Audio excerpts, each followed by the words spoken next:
Lots of things are terrible. The big headline today is that Donald Trump threatened death on multiple sitting members of Congress who are veterans. And I actually was going to sit down and film a video about that because I know it's something important to cover. And also because, let's be real, I know that it will pay my bills. I know if I make a video on that topic, it will get lots of views.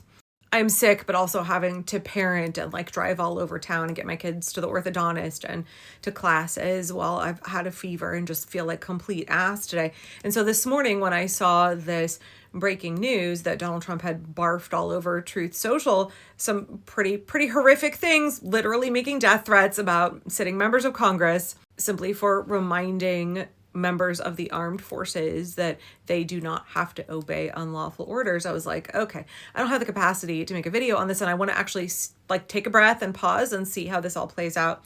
And I'll make a video about it later today. But I did reshare a little bit about it on Blue Sky immediately, and I think it was something like 8 or 12 minutes after Trump posted. One of my mutuals, who has a very large account, made a video.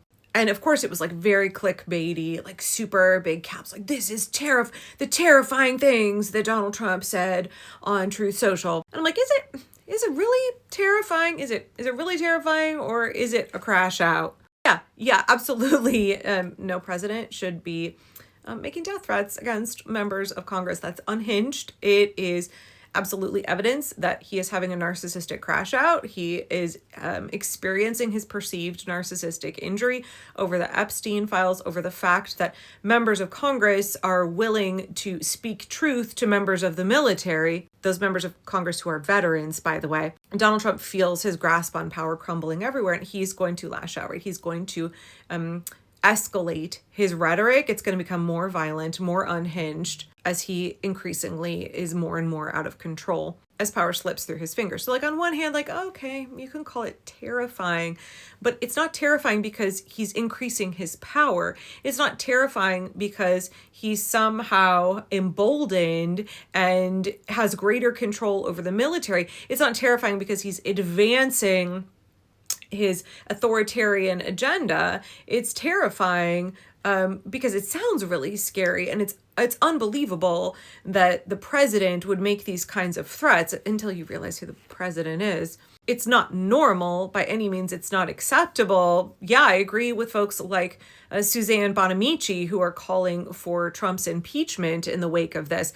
I wonder where every Republican member of Congress is. Why aren't y'all condemning the fact that the president of the United States threatened the lives of your colleagues across the aisle? Y'all were the ones spouting about political violence after Charlie Kirk because people said that it's okay if you aren't sad about a terrible person dying. But when the president is threatening the lives, inciting political violence, because when he says that sitting members of Congress should be hanged, when the president of the United States says he wishes death on sitting members of Congress, that is inciting political violence. Nut jobs who listen to him because he's a cult leader, right? His acolytes in the cult of MAGA are going to hear that and they're going to want to take action. It is the very definition of inciting political violence. So where are y'all, Republicans? Where are all of y'all? Okay, well, after I said I wasn't going to make a video about this, I've now chatted about it for almost 4 solid minutes, and I keep waving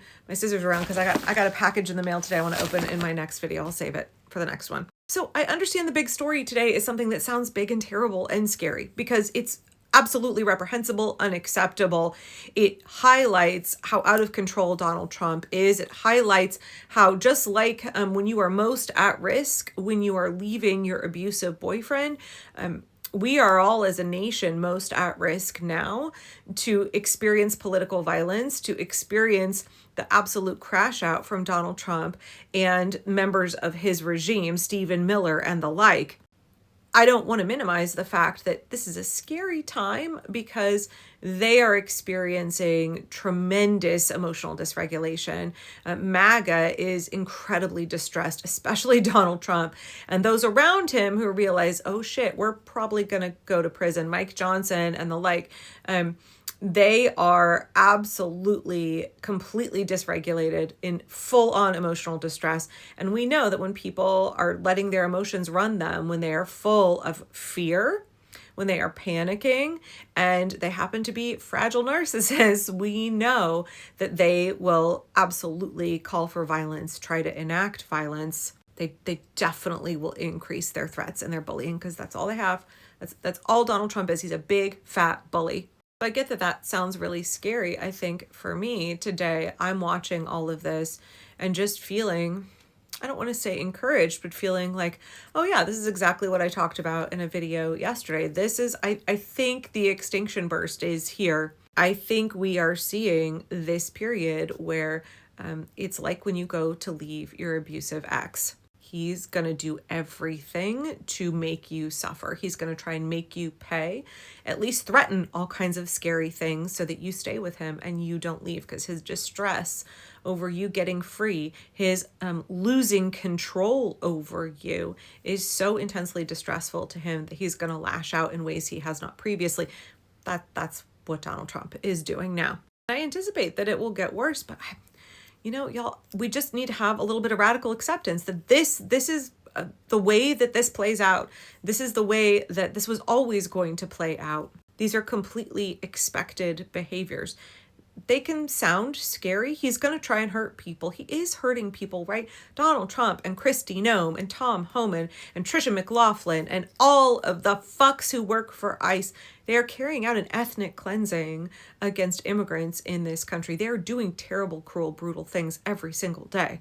We do not want to minimize the harm that is being done by this regime. But as they become more dysregulated, more distressed, as power starts to slip through their fingers, they're going to try to do worse things in order to scare us into submission. And I think for me, when I watch them escalate their behavior, I don't actually feel that it's terrifying like that journalist said in their video. I don't think it's terrifying at all. I think it is something that we should have anticipated. It's something that we understand as a normal part of this process. And I really think we should see it as evidence that Trump is flaming out, that MAGA is flaming, that we've reached a tipping point in this country. And it's actually us, the American people, that get to decide where we go next. It's not Donald Trump and MAGA who decide where we go next. It's us. Because what they're doing right now is trying to scare us into submission. They are trying to threaten us and get our lizard brains to freak out so hard that we give up, that we go ahead and obey in advance because we're really terrified that they will be able to enact all of the things they are threatening to enact against us. And so I guess for me, I'm just looking at this place that we're at right now, this space that we're existing in right now. I really don't think that it is terrifying at all. I do think we need to shore ourselves up. We do need to brace ourselves for some pretty hefty retaliation. We have to take measures to protect ourselves and those that are going to be most targeted by the regime in the next coming weeks and months. But this is not evidence that they are stronger and more powerful. This kind of escalation shows a particular kind of panic, a particular kind of fragility from the regime. And I think it serves as a really good reminder that they can't actually make you do anything. They're trying to manipulate your behavior. But all of this, everything that's happening, hinges on your behavior and my behavior, on the choices that we make. They're trying to coerce us into behaving in a way that advances their terrible plans, that surrenders our freedom, that helps them gain power over us. But we don't actually have to play into their hand at all. They don't actually get to control anything with their decisions because they know that it is us, the people, who have the power. That's why they're desperate to manipulate us. And as long as we remember that, okay, they're going to escalate. Yep, that's an expected occurrence right now. That is part of this process. They can't actually make us do anything. They can't make us deviate from our course. We will neither be resting on our laurels right now in the wake of a huge amount of good news over the last few days and weeks. We're definitely not resting on our laurels. We're continuing to organize. We're continuing to push forward. We're continuing to build our strength. And we're not going to deviate from our plan just because they are ramping up their behavior. I don't know, maybe I'll talk more about those Truth Social posts tomorrow. Maybe I won't get back to it at all. I think Congress needs to address it very swiftly. I don't think that Republicans in Congress will do that, but I also believe that Donald Trump's actions today and the way that Republicans are responding is definitely confirmation for me that we are continuing to do the right things, and we got to just keep picking up the pace. Stay our course, be undeterred, keep organizing and building our power.